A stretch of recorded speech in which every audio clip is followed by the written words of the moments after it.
जय श्री कृष्णा, जय श्री राधे राधे। दोस्तों, चाहे भूखे रह जाना, लेकिन इन 3 लोगों के ऊपर जीवन में कभी भी विश्वास मत करना, क्योंकि दोस्तों यह 3 लोग ऐसे हैं जिसके ऊपर अगर आप विश्वास करते हैं तो आपको धोखा ही मिलेगा।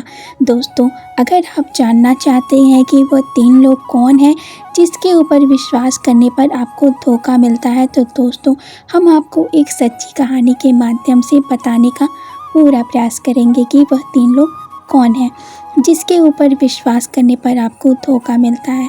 तो दोस्तों, वीडियो को ध्यानपूर्वक पूरा देखें, आपको सब समझ में आ जाएगा। नमस्कार प्रिय दर्शकों, स्वागत है आपका हमारे चैनल इंस्पायरिंग बीट में। आशा करती हूँ आप सब बहुत अच्छे होंगे। श्री राम के अगर भक्त हैं तो कमेंट में सच्ची श्रद्धा से जय श्री राम लिखिएगा। उनके घर परिवार को सुख शांति और संपत्ति से भर देंगे और अपना आशीर्वाद हमेशा उसके ऊपर बनाए रखेंगे। तो चलिए दोस्तों, कहानी को आरंभ करते हैं।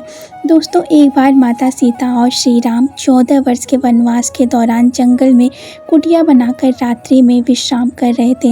रात्रि बहुत हो चुकी थी, भगवान श्री राम सो गए थे, परंतु माता सीता जग रही थी। आज माता सीता को नींद नहीं आ रही थी, वह बेचैनी महसूस कर रही थी। फिर अचानक भगवान श्री राम जी भी जग जाते हैं। सीता जी को बेचैन देखकर पूछने लगते हैं कि हे सीते, आप अभी तक सोई नहीं, क्या बात है, आप बेचैन लग रही हैं। तब माता सीता भगवान श्री राम से कहती हैं, हे प्रभु, आज मुझे बेचैनी सी लग रही है, जिसके कारण मुझे नींद नहीं आ रही है। हे प्रभु, कृपा करके आप मुझे कोई ज्ञानवर्धक कहानी सुना दीजिए जो मेरे जीवन में काम आ जाए। दोस्तों, भगवान श्री राम माता सीता से कहती हैं कि सीते, आज मैं आपको वह कहानी सुनाने जा रहा हूँ जो बहुत ही महत्वपूर्ण है। आज तुम्हें इस कहानी के माध्यम से बताता हूँ, और जो भी मनुष्य यह कहानी सुन लेगा वह कभी अपने जीवन में धोखा नहीं खा सकता और कभी पराजित नहीं हो सकता। इसलिए तुम इस कहानी को ध्यानपूर्वक पूरा सुनना। फिर माता सीता राम जी से कहती हैं कि हे प्रभु, आप कहानी सुनाना प्रारंभ करिए, मैं पूरे ध्यानपूर्वक कहानी को पूरा सुनूंगी। दोस्तों, जब भगवान श्री राम माता सीता को कहानी सुनाना प्रारंभ करते हैं और कहते हैं कि हे सीते, प्राचीन समय की बात है, किसी नगर में एक राजा राज्य करता था। वह राजा बड़ा ही बलवान योद्धा था। उस राजा के बल और शौर्य की बातें दूर दूर तक फैली होती हैं। उस बलवान राजा के 4 पुत्र थे और राजा के चारों राजकुमार दिखने में बहुत ही सुंदर थे और अपने पिता की तरह बहुत बलवान थे। सभी गुणों की शिक्षा लेते लेते वह चारों राजकुमार धीरे धीरे जवान होते गए। बल और साहस में वह चारों अपने पिता की ही परछाई थे। कई बार उन्होंने अपने पिता के साथ युद्ध लड़ा और युद्ध में जीत भी हासिल किया, जिसके कारण उन्हें अपने बल पर अधिक घमंड भी था। प्रिय दर्शकों, वह राजा अपने चारों पुत्र को बहुत चाहता था और वह राजा जब भी कोई कार्य करता था तो वह अपने चारों पुत्रों को अपने पास बुलाकर उनसे सलाह लिया करता था।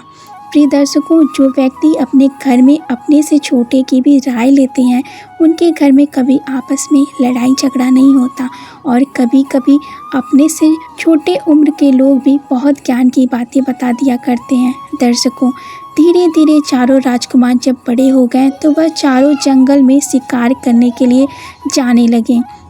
एक दिन राजा ने अपने चारों बेटों को अपने पास बुलाकर उन्हें समझाया कि पुत्रों, तुम चारों अब जवान हो गए हो, इसलिए अपनी इच्छा से चाहे जहाँ घूम फिर सकते हो, लेकिन तुम लोग मेरी एक बात कभी मत भूलना। बेटा, आप लोग जब भी शिकार करने के लिए जाओ तो हमारे राज्य के आगे वाली दिशा में ही जाना। गलती से भी कभी हमारे राज्य के पीछे वाली दिशा की ओर मत जाना। अगर पुत्रों, आप लोग कभी भी भूलवश भी राज्य के पीछे की दिशा की ओर चले गए तो आप लोग बहुत संकट में घिर जाओगे।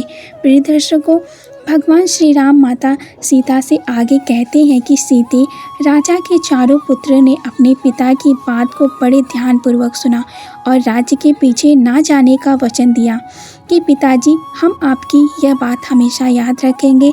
हम भूल से भी राज्य के पीछे वाली दिशा में शिकार करने के लिए नहीं जाएंगे।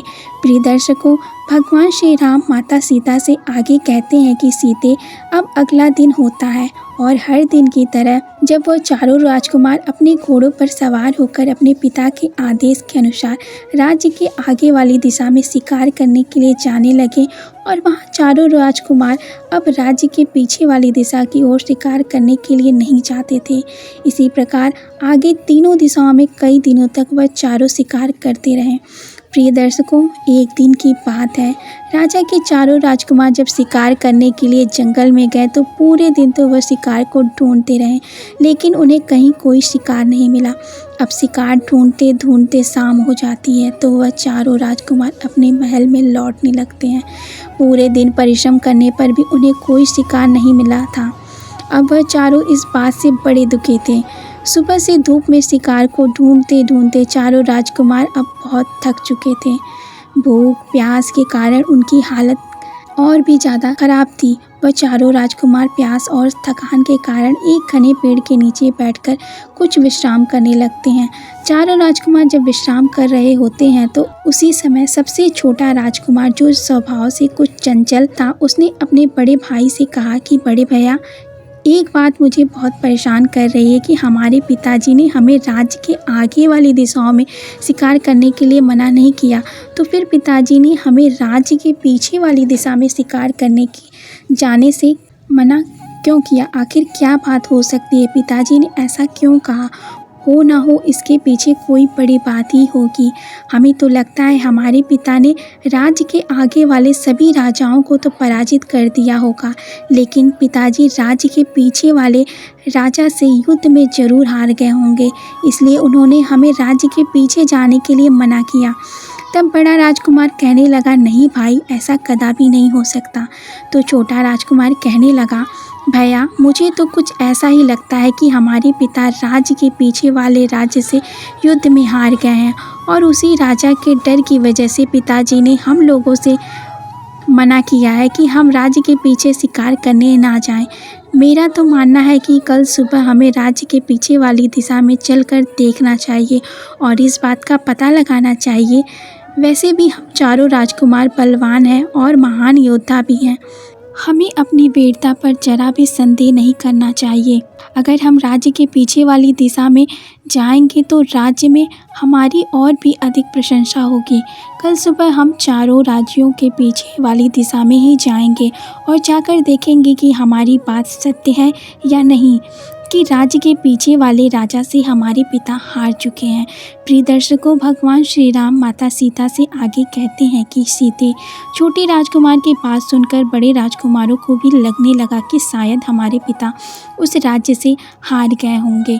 अब तो वह छोटे राजकुमार के कहे अनुसार तीनों बड़े राजकुमार राज्य के पीछे वाली दिशा में जाने के लिए तैयार हो गए और कहने लगे, ठीक है भाई, कल सुबह हम राज्य के पीछे की ओर ही चलेंगे। अब वह तय करके वह चारों राजकुमार अपने महल में चले जाते हैं और भोजन करके अपने कक्ष में जाकर आराम करने लगते हैं।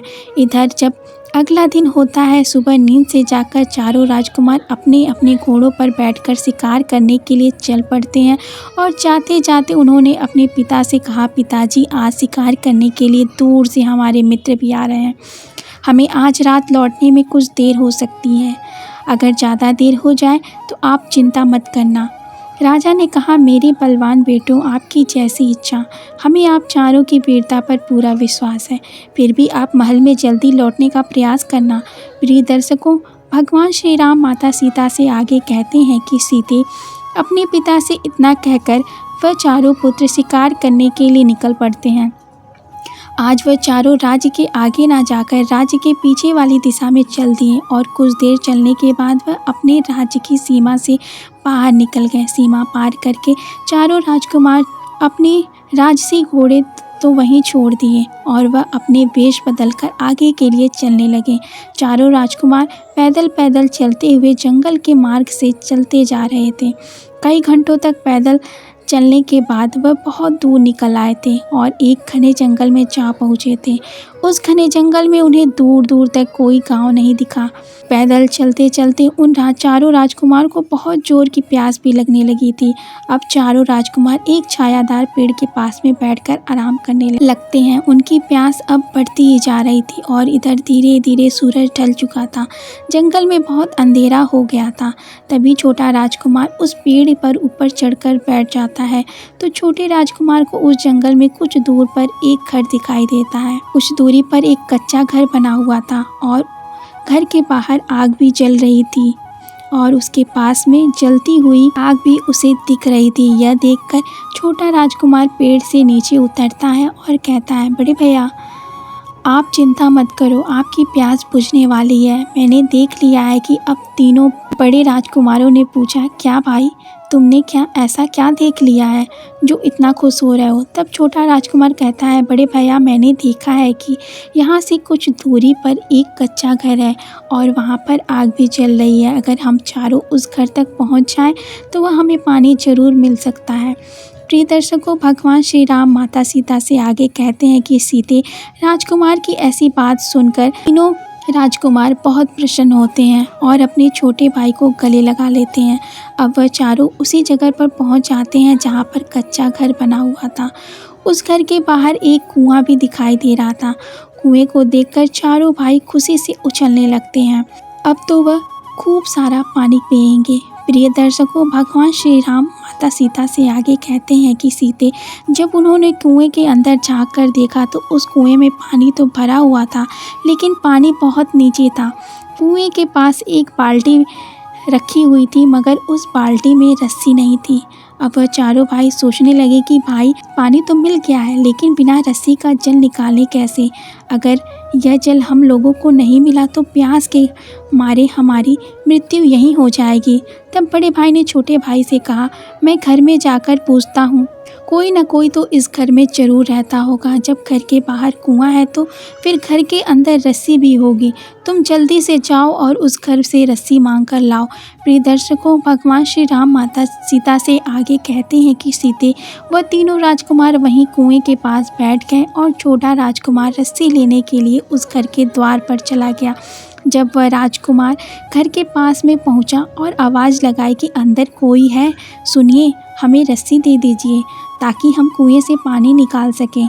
हम चारों भाई बहुत प्यासे हैं, अगर हमको पानी नहीं मिला तो हम प्यास के मारे मर जाएंगे। दर्शकों, जैसे ही उस छोटे भाई ने आवाज़ लगाई तो उस घर में से एक बहुत सुंदर लड़की निकल कर आई। राजकुमार से विनती करते हुए कहा, सुनिए हम चारों भाई प्यास से व्याकुल हैं। हम 4 लोग हैं और हम सब प्यासे हैं। सब लोग उसी कुएं के पास बैठे हैं। मैं आपके पास रस्सी लेने आया हूँ। एक बाल्टी तो वहाँ रखी है लेकिन उसमें रस्सी नहीं है। अगर आपके घर में रस्सी मिल जाए तो आपका बड़ा उपकार होगा। प्रिय दर्शकों, भगवान श्री राम माता सीता से आगे कहते हैं, सीते वह लड़की बहुत रूपवान थी और छोटा राजकुमार भी बड़ा रूपवान था। वह लड़की उसे देखते ही उस पर मोहित हो गई। सोचने लगी, आज तो घर बैठे राजकुमार चल कर आया है। इस खूबसूरत युवक को मैं अपना पति बनाऊंगी। वह लड़की द्वार पर खड़े खड़े उसे देखती ही रह गई। राजकुमार कहता है, हे लड़की तुम किस सोच में पड़ गई हो? अगर आपके पास रस्सी हो तो हमें दे दो। दर्शकों, वो लड़की जो थी उस राजकुमार से कहती है, ठीक है कुछ समय रुको, मैं अपनी बड़ी बहन से पूछ कर आती हूँ। तब वह सुंदर लड़की अंदर जाती है और अपनी बड़ी बहन से कहती है कि बहन एक युवक आया है जो देखने में राजकुमार मालूम पड़ता है। वह द्वार पर खड़ा है और रस्सी लेने के लिए आया है। बेचारा प्यास से व्याकुल है। दर्शकों, इतनी बात सुनकर उसकी बड़ी बहन भी द्वार पर पहुंच जाती है और उस राजकुमार को देखती है तो राजकुमार कहता है कि हे देवी, आपके घर से अगर हमें रस्सी मिल जाए तो हमें कुएं से पानी निकालकर पीने में आसानी हो जाएगी। हम चारों भाई बहुत प्यासे हैं, आपका बड़ा उपकार होगा, कृपया हमें रस्सी दे दो। छोटे राजकुमार की बात सुनकर उसकी बड़ी बहन कहती है कि रस्सी तो आपको हमारे पास मिल जाएगी मगर आप लोगों को हमारी एक शर्त मानना पड़ेगा। अगर उस शर्त को आप लोगों ने पूरा कर दिया तो हम आपको रस्सी अवश्य दे देंगे और रस्सी ही नहीं बल्कि हम स्वयं आपको पानी पिलाएंगे और हमारे घर में आराम करने के लिए आपको चारपाई भी देंगे। प्रिय दर्शकों, भगवान श्री राम माता सीता से आगे कहते हैं कि सीते, छोटा राजकुमार कहता है, ठीक है, आप कुछ देर इंतजार करिए, मैं पहले अपने भाइयों से पूछ लेता हूँ, वह जैसा कहेंगे हम वैसा ही करेंगे। दर्शकों, राजकुमार भागता हुआ अपने तीनों भाइयों के पास में जाता है और सारी बात उनसे कहता है कि भाइयों, पानी तो पीने को मिल जाएगा, लेकिन उस लड़कियों की कोई शर्त है, हमें वह माननी पड़ेगी। उन्होंने कहा है कि अगर आप हमारी शर्त मान लेते हो तो आपको प्यास बुझाने के लिए पानी भी मिलेगा, खाना भी मिलेगा और आराम करने के लिए चारपाई भी मिलेगी। प्रिय दर्शकों, वह चारों राजकुमार बहुत प्यासे थे। उन्हें उस समय कुछ सूझ नहीं रहा था। वह उस समय पानी पीकर सिर्फ अपनी जान बचाना ही उचित समझ रहे थे। बड़े राजकुमार ने कहा, ठीक है भाई, हमें पानी पीने को मिल जाए, हम उसकी कोई भी शर्त मानने को तैयार हैं। प्रिय दर्शकों, भगवान श्री राम माता सीता से आगे कहते हैं कि सीते, इस प्रकार अपने तीनों भाइयों से पूछकर वह छोटा राजकुमार एक बार फिर उसी घर के द्वार पर उस रूपवान लड़की की बड़ी बहन के पास जा पहुंचता है और कहने लगा, हमारे जो बड़े भाई हैं वह आपकी शर्त मानने को तैयार हैं, लेकिन हमें जल्दी से पानी पिला दीजिए, यह भी बता दीजिए कि आपकी शर्त क्या है। दर्शकों, तब उस लड़की की बड़ी बहन कहती है कि हे नौजवान, हम लोगों की शर्त यह है कि हम भी 4 बहनें हैं और हम चारों बहनें बहुत रूपवान हैं और अभी तक हम कुंवारी हैं। आज हमें तुम्हारे जैसा कोई हट्टा कट्टा पुरुष नहीं मिला, इसलिए अब तक हम कुंवारी हैं।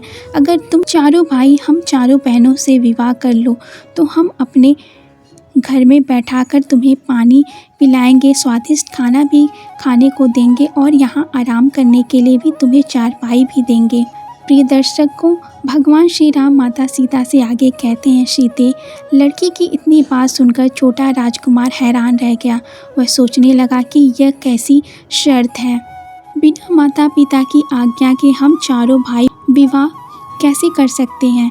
अब वह छोटा राजकुमार भागता हुआ अपने भाइयों के पास जाता है और उनकी शर्त के बारे में बताता है कि बड़े भैया, उस रूपवान लड़की की 3 बहनें और हैं, अगर हम उन चारों बहनों से विवाह कर लेते हैं तब पानी पीने को मिल जाएगा, नहीं तो हमें प्यासे ही मरना पड़ेगा। इस लड़की ने कहा है कि अगर हम उसकी बात मान लेंगे तो हमें पीने के लिए पानी भी मिलेगा, खाने के लिए स्वादिष्ट खाना भी मिलेगा और आराम करने के लिए चारपाई भी मिलेगी, और यदि उनकी शर्त नहीं मानी तो पानी क्या, यहाँ हम बैठने को भी नहीं मिलेगा। दर्शकों, तब एक राजकुमार ने कहा कि भैया, हम उनसे विवाह कैसे कर सकते हैं, अगर हम उनसे विवाह कर लेंगे तो हमारे पिताजी नाराज़ हो जाएंगे, पिता के मान सम्मान का हमारे पिता तो हमारा विवाह बड़े बड़े राजाओं की राजकुमारियों से करना चाहते हैं।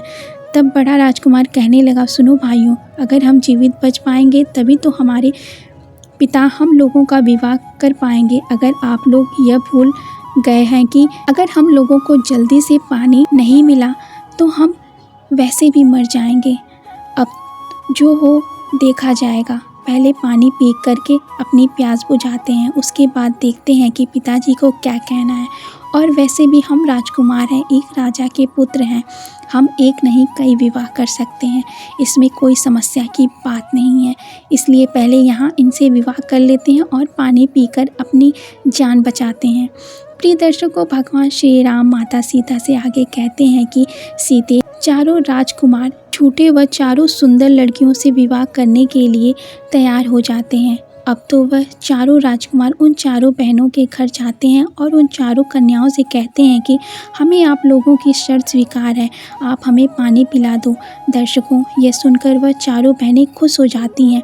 वह बड़े सम्मान से उन चारों राजकुमार को जल पिलाती हैं। जल पीने के बाद उन्हें कुछ राहत मिलती है। फिर वह लड़कियाँ जल्दी जल्दी स्वादिष्ट खाना बनाती हैं और उन चारों को खाना खिलाती हैं।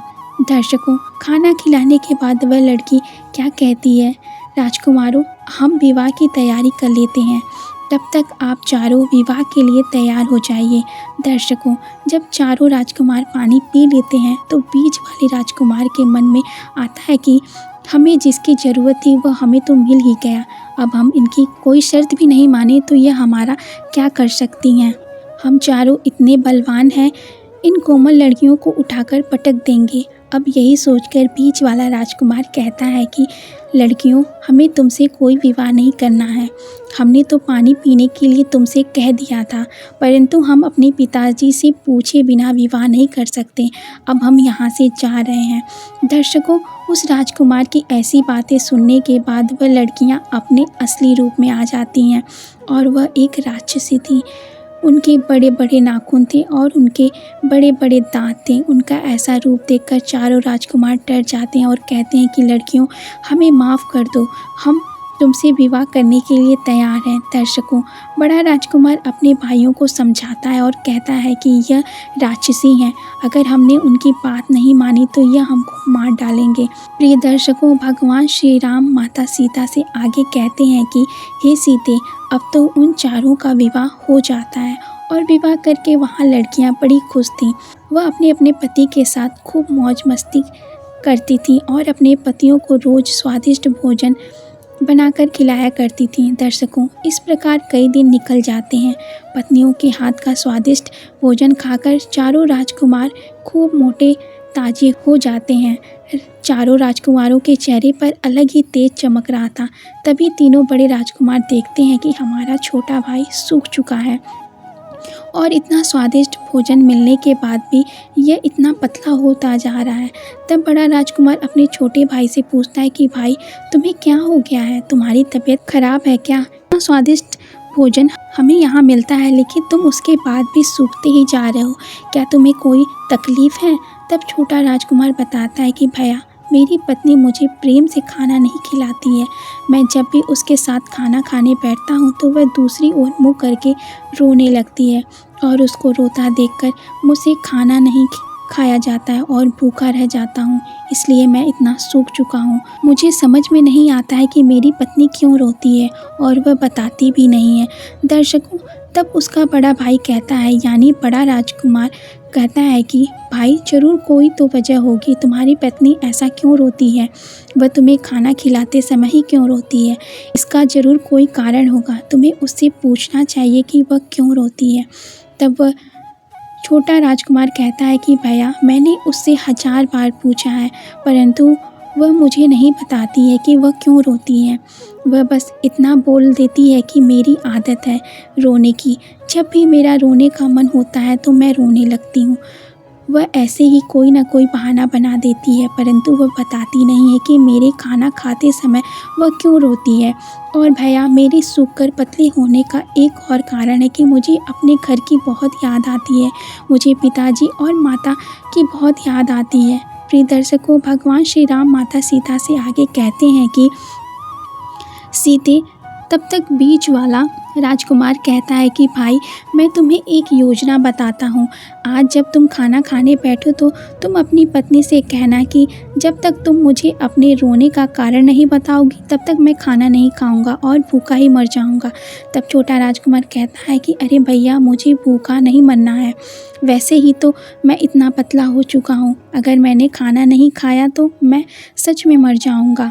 दर्शकों, बड़ा राजकुमार कहता है कि अरे मूर्ख, तुझे सच में भूखा नहीं मरना है, तुझे सिर्फ उसके सामने नाटक करना है और यह रहस्य का पता करना है कि वह तेरे खाना खाते समय ही क्यों रोती है। प्रिय दर्शकों, भगवान श्री राम माता सीता से आगे कहते हैं कि सीते, अब तो छोटे राजकुमार को बात समझ में आ जाती है और वह मन में विचार करता है कि आज रात ही मैं अपनी पत्नी के सामने ऐसा नाटक करूँगा।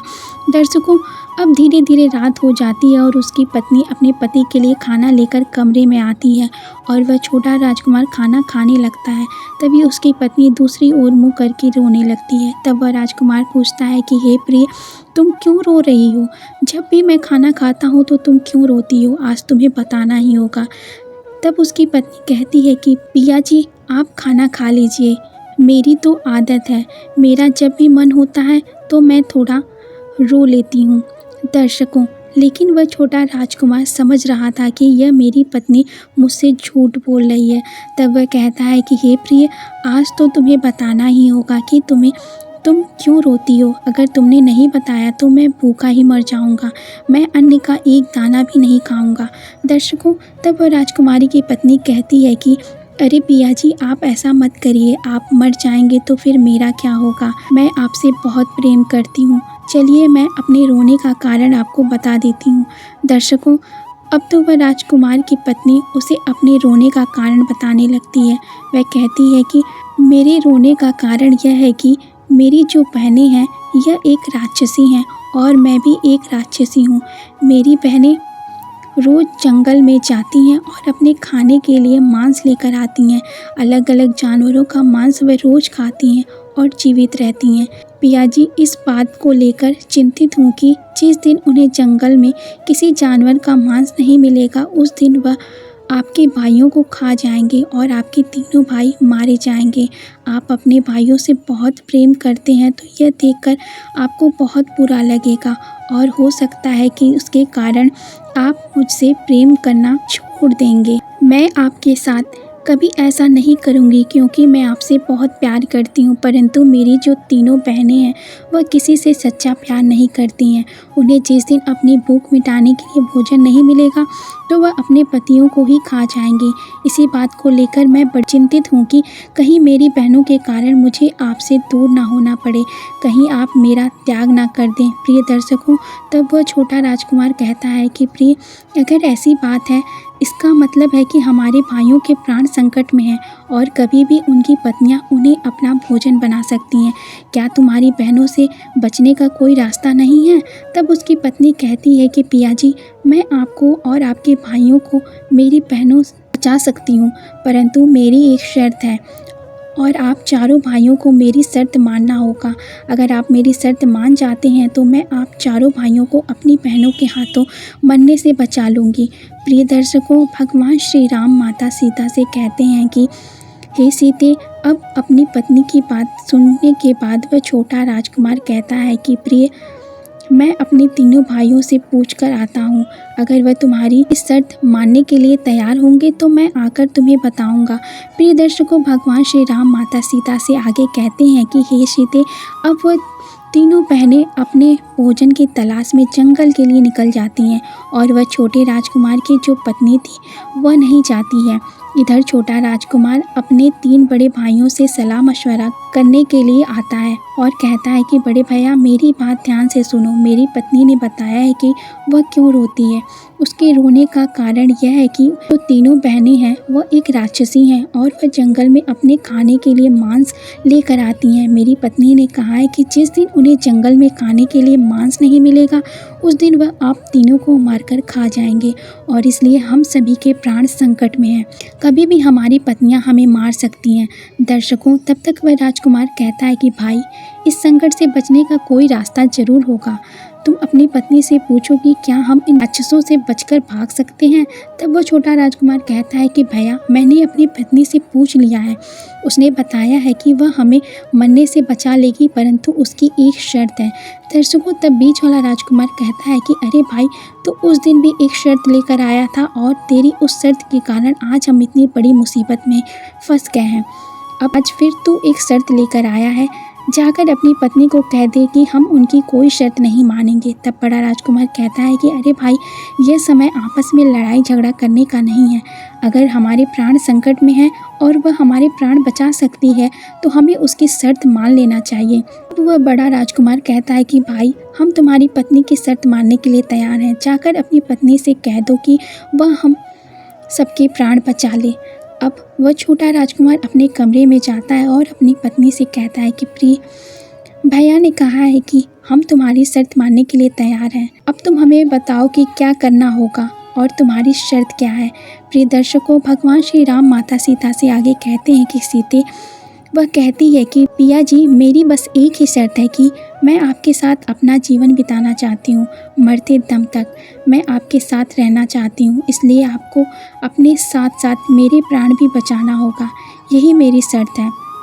दर्शकों, अब तो वह छोटा राजकुमार कहता है कि प्रिया, अगर तुम हमारे प्राण बचा रही हो तो और अपनी बहनों से धोखा कर रही हो तो हम तुम्हारे प्राण अवश्य बचाएंगे। तुम बताओ कि हमें क्या करना होगा। दर्शकों, छोटे राजकुमार की पत्नी उसे बताती है कि पिया जी, आपको शिकार करने के लिए जंगल में जाना होगा। अब चारों राजकुमार को एक साथ जाना होगा और वह जंगल में जाकर अपने आप को घायल करना होगा और वापस आना होगा। जब आप घायल होकर वापस आएंगे तो मेरी बहनें आप लोगों से पूछेंगे कि जंगल में क्या हो गया, आप घायल कैसे हो गए। तब आपको बताना होगा कि जंगल में कुछ लुटेरे आए थे जिनके घोड़े बहुत तेज़ भागते हैं और उन्होंने हमारे घोड़े लूट लिए हैं और हमारा धन भी लूट लिया है। हमारे घोड़े बहुत धीरे भागते हैं, इसलिए हम उनसे हार गए और पराजित हो गए। प्रिय दर्शकों, भगवान श्री राम माता सीता से आगे कहते हैं कि सीते, उस छोटे राजकुमार की पत्नी आगे कहती है कि पिया जी, उसके बाद मेरी बहनें आपसे पूछेंगी कि आप क्या चाहते हो। तब आपको बोलना है कि हमें तेज़ दौड़ने वाला घोड़े दे दीजिए, हम शिकार करने जाएंगे और अच्छे अच्छे शिकार करके लाएंगे। तब वह मेरी बहनें आपको तेज़ दौड़ने वाले घोड़े दे देंगी और आप चारों भाई उन घोड़ों पर सवार होकर और जंगल को पार करके अपने राज्य में चले जाना। अगर एक बार आप इस जंगल को पार करके और जंगल की सीमा से अपने राज्य में पहुंच गए तो मेरी बहनों की शक्ति काम नहीं करेगी, क्योंकि हमारी शक्ति सिर्फ इस जंगल में ही काम करती और जंगल की सीमा के बाहर हमारी कोई शक्ति काम नहीं करती है।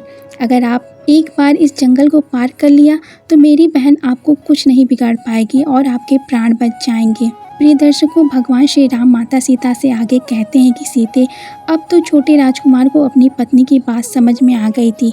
वह तुरंत अपने भाइयों के पास गया और उनको सारी बात बताई कि किस प्रकार हमें अपने प्राण बचाकर यहाँ से भागना है।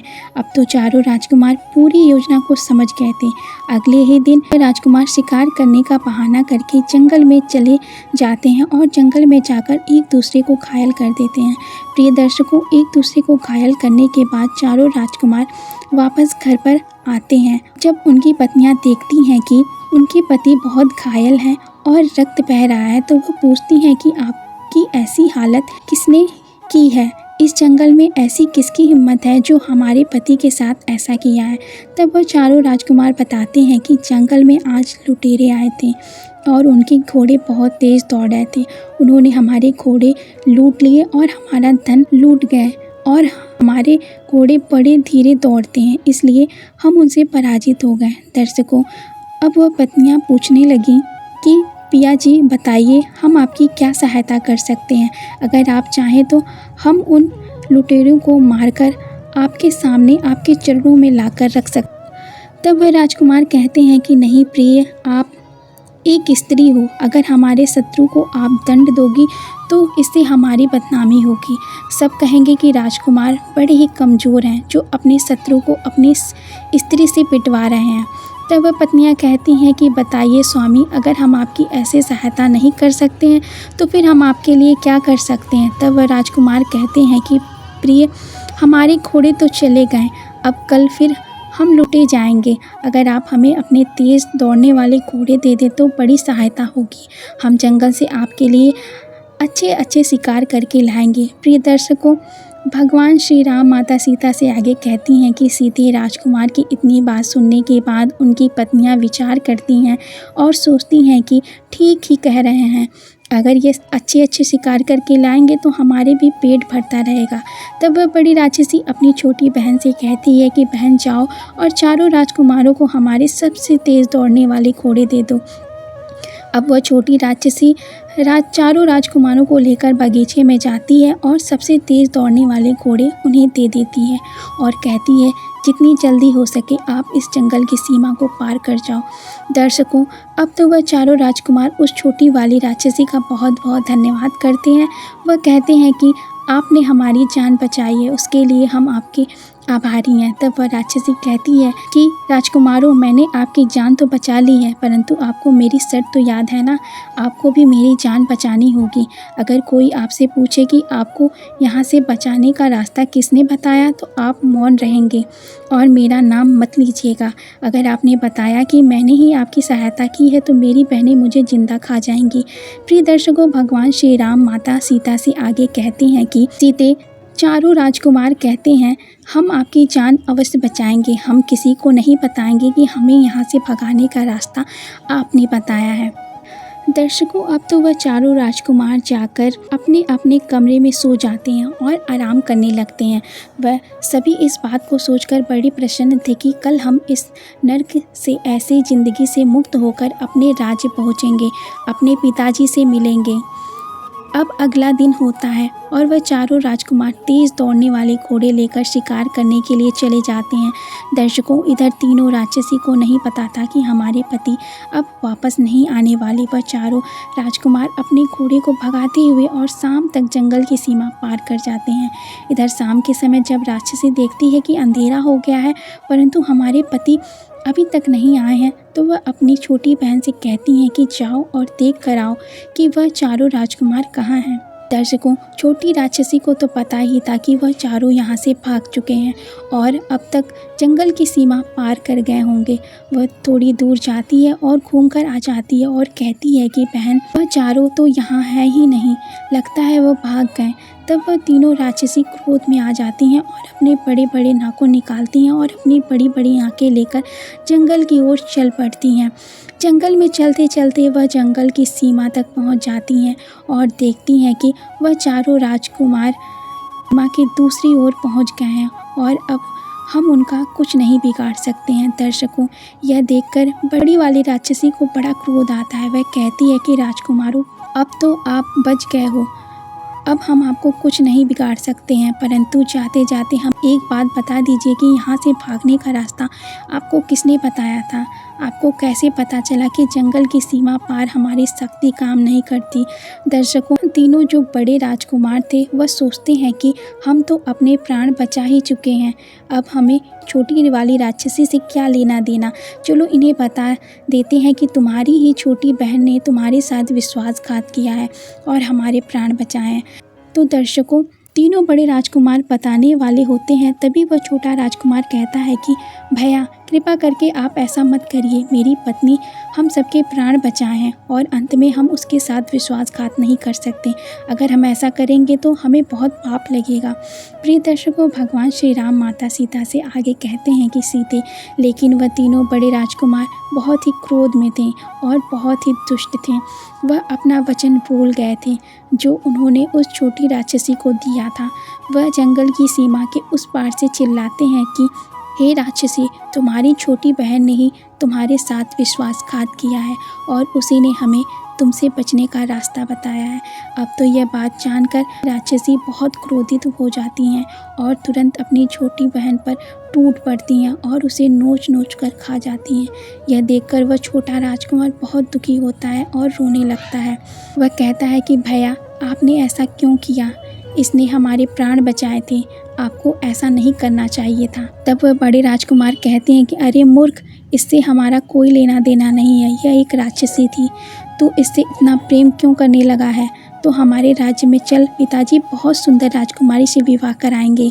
दर्शकों, भगवान श्री राम माता सीता से आगे कहते हैं कि सीते, इतना कहकर वह तीनों राजकुमार अपने राज्य महल के लिए चल देते हैं और इधर वहाँ तीनों राक्षसी भी अपनी छोटी बहन को मारकर उसकी हड्डियों को फेंककर अपने घर वापस लौट आती हैं। राक्षसनियों को वापस लौटता देख वह छोटा राजकुमार जंगल की सीमा पार करके अपनी पत्नी के पास जाता है और उसकी हड्डियों को पकड़कर रोने लगता है। दर्शकों, उसकी आत्मा को बड़ा दुख हो रहा था। वह सोच रहा था, मैं अपनी पत्नी से बड़ा प्रेम करता था, परंतु मेरे भाइयों के कारण आज मेरी पत्नी मृत्यु को प्राप्त हो गई।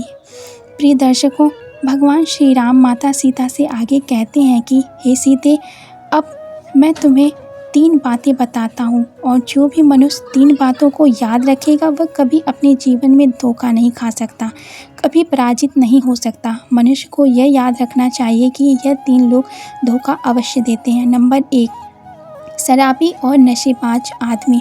जो व्यक्ति नशा करता है, शराब पीता है, वह धोखा जरूर देता है।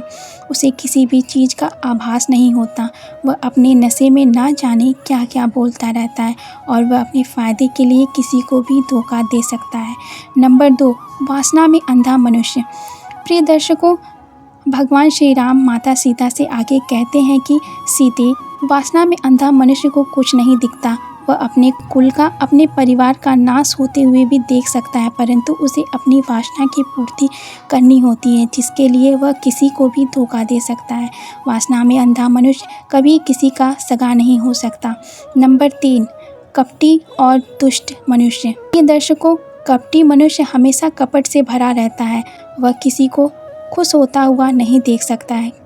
किसी दूसरे की खुशी उसे बर्दाश्त नहीं होती। वह सिर्फ अपना भला होता हुआ देख सकता है, इसलिए वह मनुष्य को धोखा देता है। इसलिए कपटी मनुष्य से जितना हो सके बचकर रहना चाहिए। प्रिय दर्शकों, भगवान श्री राम माता सीता से आगे कहते हैं कि सीते, मैंने आपको यह ज्ञान की बातें बताई हैं, इसे हमेशा याद रखना, तुम कभी धोखा नहीं खाओगे। प्रिय दर्शकों, हमारी आज की ये कहानी यहाँ समाप्त होती है।